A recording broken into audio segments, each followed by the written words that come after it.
안녕하세요. 반갑습니다. 여러분들과 사회복지사 1급 과정을 함께하고 있는 이선배입니다. 오늘은 1-2-22강 단일 사례 설계 두 번째 시간입니다. 그래서 오늘은 개입이 평가에 대해서 이제 수업을 나가도록 할 거예요. 여러분들이 이제 정말 이제 다 왔습니다. 정말 이제 고지가 멀지 않았어요.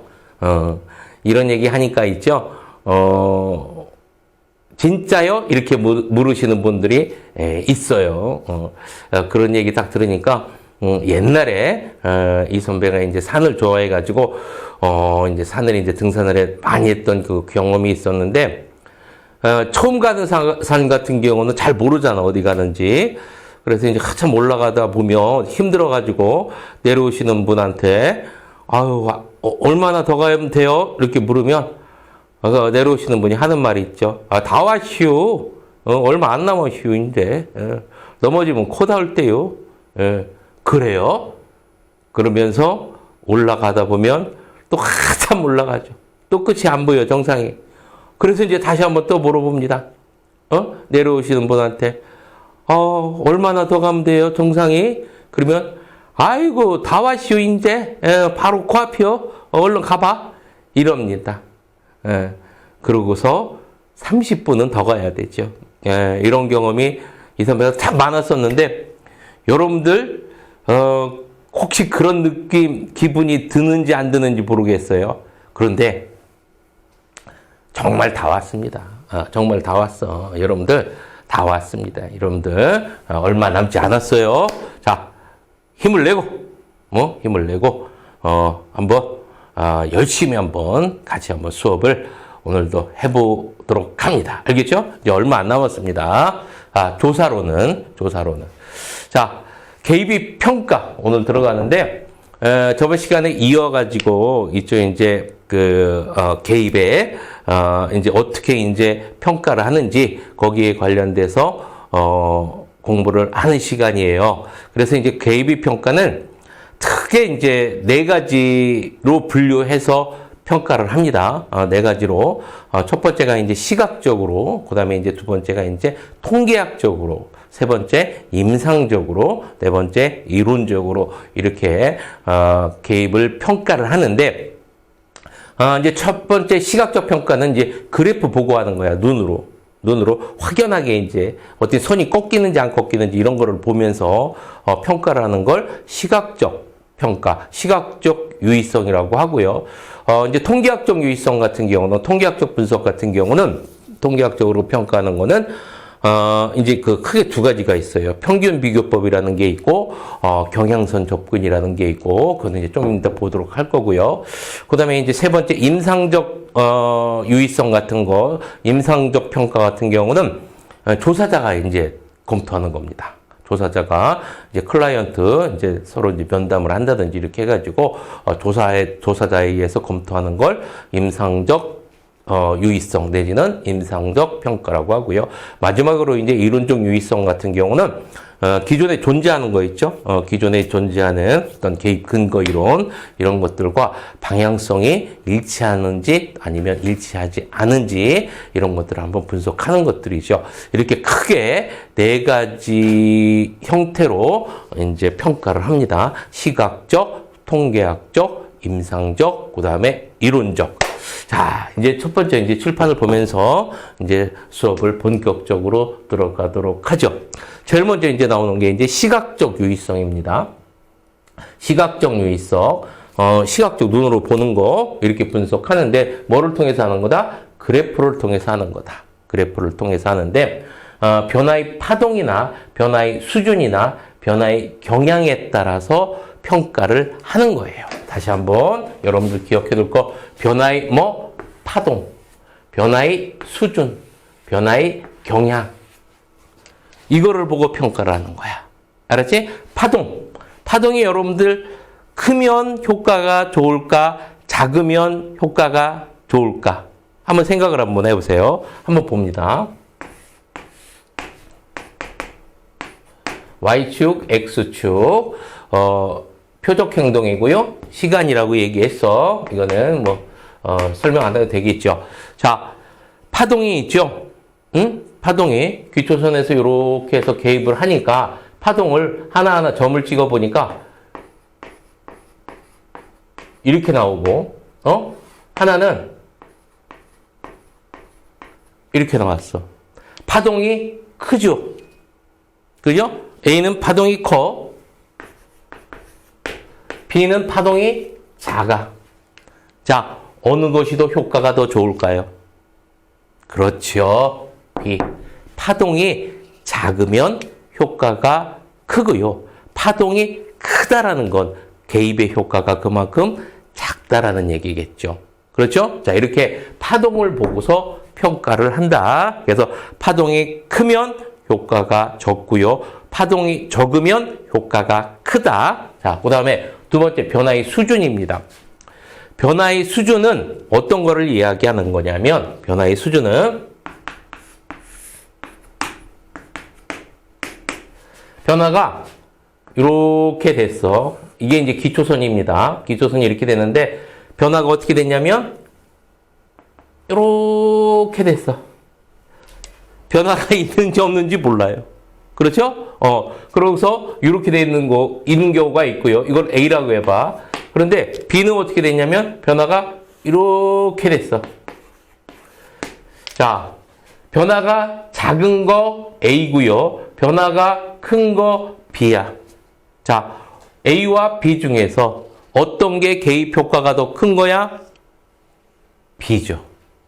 그렇지? 그래서 변화가 큰 B가 효과가 더 크고요. 변화가 작은 A가 더 효과가 작다. 알겠지? 자, 두 번째, 변화의 수준에 따라서 변화의 수준이 크면 뭐다? 효과가 크고 변화 수준이 작으면 효과가 작다. 됐죠? 자, 이렇게 기억해두고 변화의 경향입니다. 경향은 여러분들 머릿속에 기억해둘 때 방향성이라고 기억을 해두세요. 방향성. 이거는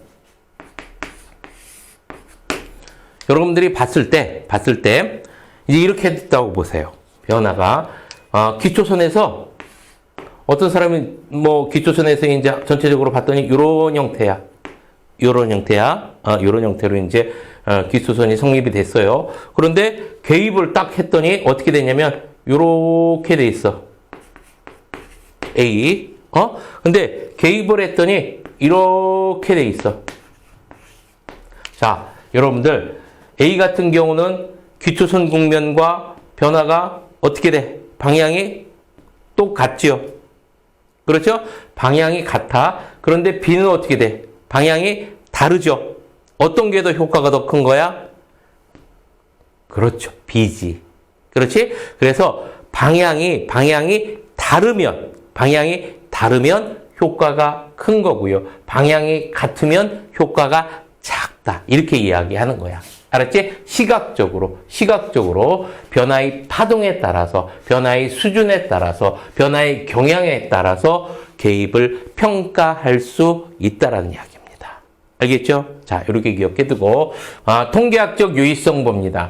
통계학적 분석이라고도 하고요. 통계학적 유의성에는 크게 두 가지 방법이 있습니다. 통계학적으로 하는 거는 평균 비교법과 경향선 접근 두 가지 방법이 있어요. 알았죠? 평균 비교법 같은 경우는 기초선이 안정돼 있을 때 사용하는 거고요. 기초선이. 반면에 경향선 접근 같은 경우는 기초선이 불안정할 때 사용합니다. 알았죠? 둘 사용하는 방법이 다르고요. 기초선이 어떠냐에 따라서 선택하는 방법이 달라집니다. 안정이다 그러면 평균 비교법이고 기초선이 불안정이다 그러면 경향선 접근이야. 됐지? 머릿속에 기억을 해두고요. 자, 그래서 평균 비교법부터 봅니다. 기초선 국면과 개입 국면에 뭐를 산정한다? 평균을 산정해. 알았지? 평균을 산정해가지고 그 평균의 표준 편차가 2배 이상이 차이 나면 개입에 효과가 있다라고 표현하는 거야. 알았지? 자, 다시 한번 설명합니다. 자, 기초선이, 자, 이렇게 해가지고 기초선, 여기가 기초선이야. A.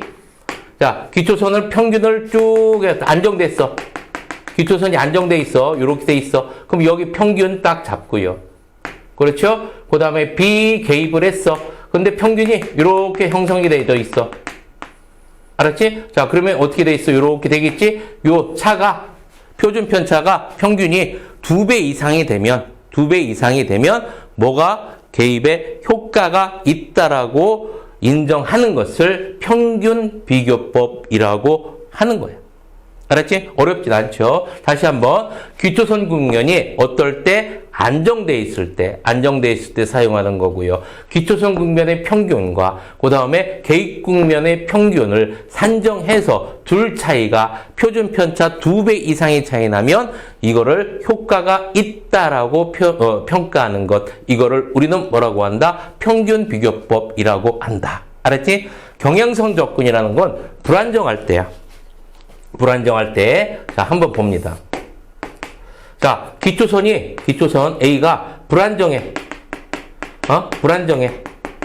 그러면 어떻게 하냐면, 이걸 어떻게, 기초선 A를 둘로 나눕니다. 둘로 나눠. 그래서 이쪽의 평균. 알았지? 그리고 이쪽의 평균. 이렇게 해.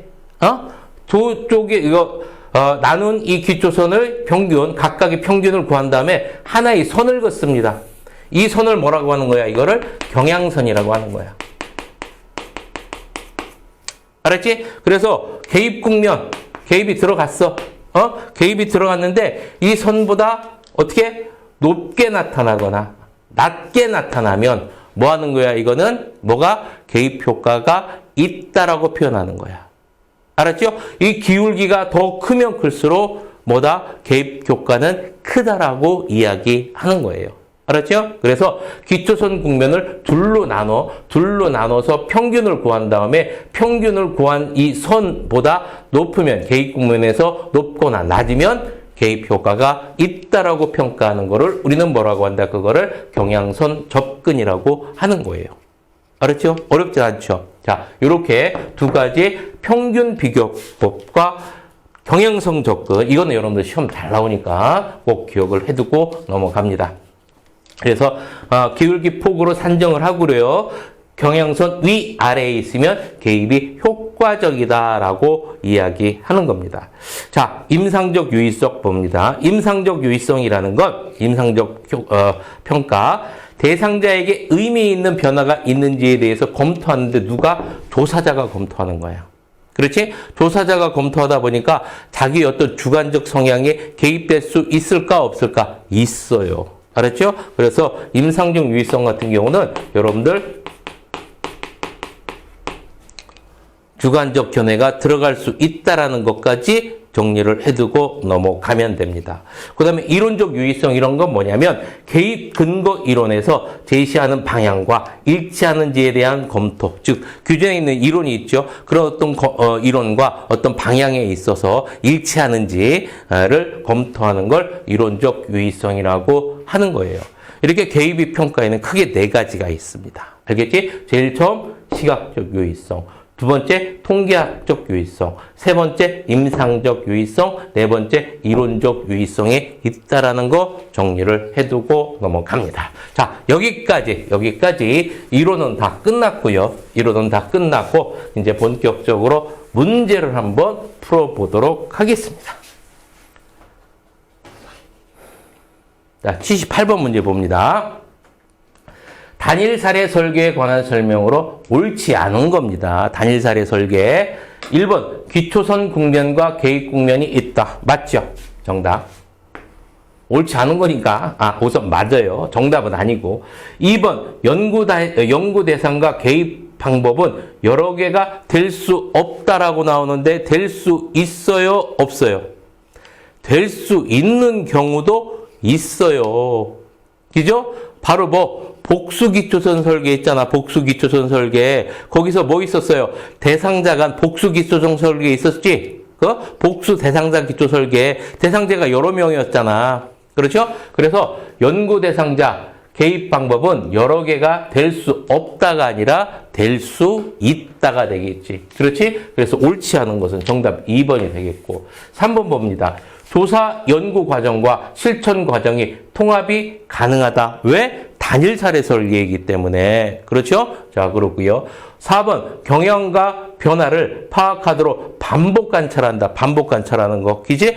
뭐가 없어? 통계 집단이 없으니까 반복 관찰하면서, 그렇죠? 어떤 통계 집단이 없는 그런 단점을 보완한다라고 이야기했었고요. 통계적 원리를 적용하여 분석할 수 있다. 좀 전에 있었지. 통계적 원리. 그렇지? 자, 이렇게 해서 78번에 대해서는 정리가 됐습니다. 79번 봅니다. 79번. 다음에서 설명하는 것은 15회 문제고요. 단일 사례 설계에서 기초선이 불안정. 하게 형성되는 경우 기초선의 변화의 폭과 기울기까지 고려하여 결과를 분석한 것을, 이건 그냥 정답 나와야 되겠지. 그렇지? 79번의 정답 뭐? 경향선 분석 3번이 되겠습니다. 그래서 79번의 정답 3번. 80번 봅니다. 단일 사례 설계 중 다중기초선 설계에 관한 설명으로 옳지 않은 것은 다중기초선 설계에 관련된 거예요. 다중기초선 설계를 여러분들 뭐라고도 하지? 복수기초선 설계라고도 하잖아. 그렇지? 자, 1번 봅니다. 내적 타당도 저해 요인을 통제하기 위한 주요 수단으로 개입의 철회를 사용한다. 여러분들 개입의 철회를 사용하는 거는 단일 사례 다중 기초선 설계가 아니라 어디서 봤었어? 개입의 철회는 ABA, 그지? AB 그렇잖아. 그렇죠? 이 ABA나 ABAB잖아. 그렇지? 그래서 복수 기초선 설계와는 관계가 없다라고 했었죠. 그렇지? 그래서 개입이 철회로 무슨 문제도 가져올 수 있다라고 했었어? 윤리 문제. 그렇죠? 자, 그래서 옳지 않은 것은 그럼 몇 번이 되겠어요, 여러분들? 아이고, 그냥 1번 되겠네. 벌써 나왔네. 자, 2번 한번 살펴봅니다. 2번, 3번, 4번, 5번. 2번 일부 연구 대상자에게 개입의 제공이 지연되는 문제를 갖는다. 지문에 그대로 나왔던 거죠? 자, 3번 연구 대상자의 수가 증가할수록 내적 타당도는 증가한다. 어디에서 나왔던 거야? 복수 대상자 기초선 설계잖아. 3번. 그렇죠? 복수 대상자 기초선 설계. 대상자가 많을수록 어떻다고 했어? 내적 타당도 증가한다고 했었죠? 그렇지? 자, 4번 동일한 개입을 특정 연구 대상자의 여러 표적 행동에 적용하여 개입이 효과를 평가한다. 이건 뭐야? 복수 문제 기초선 설계잖아. 그렇지? 복수 문제 기초선 설계고. 그 다음에 5번 수집된 자료의 분석을 위해 통계적 방법. 그렇죠? 통계적 유의성. 평균 비교법과 뭐 있다고 했어? 경향선 접근 있다라고 해서. 그지? 자, 그러면 정답은 80번에 몇 번이 되겠습니까? 1번이 되겠죠. 문제가 이거 여러분들 좀 깊숙이 들어가야 되기 때문에 어렵게 느껴질 수는 있지만 좀 어려운 문제에 속하는 거죠. 그런데 좀 공부하면 그렇게 어려운 건 아니에요. 저 앞뒤가 말이 좀 이상한가? 내가 말을 해도 좀 그러네. 이거를 어렵다고 해야 되나 쉽다고 해야 되나 사람마다 틀리겠지. 사람마다 틀려요. 자, 81번 문제 봅니다. 단일 사례 연구에 관한 설명으로 옳지 않은 것은 13회 문제입니다. 개인과 집단뿐만 아니라 조직이나 지역사회도 연구 대상이 될 수 있다. 맞아, 틀려? 맞죠. 그렇지? 자, 그 다음에 외적 타당도가 높다. 단일 사례 연구 같은 경우는 외적 타당도가 높다라고 했어? 낮다라고 했어? 낮다라고 했어. Why? 통제 집단이 없기 때문에. 그렇지? 그래서 81번의 정답은 2번. 자, 3번, 4번, 5번 맞는데 한번 봅니다. 개입 효과에 대한 즉각적인 피드백. 맞죠? 즉각적으로 효율적으로 할 수 있다라고 했었어. 딱 반응 봐가지고, 안 좋아? 그럼 다른 거 방법하고. 자, 그 다음에 조사 연구 과정과 실천 과정이 통합될 수 있다. 요 부분 자꾸 많이 나오네. 많이 나오는 부분이고요.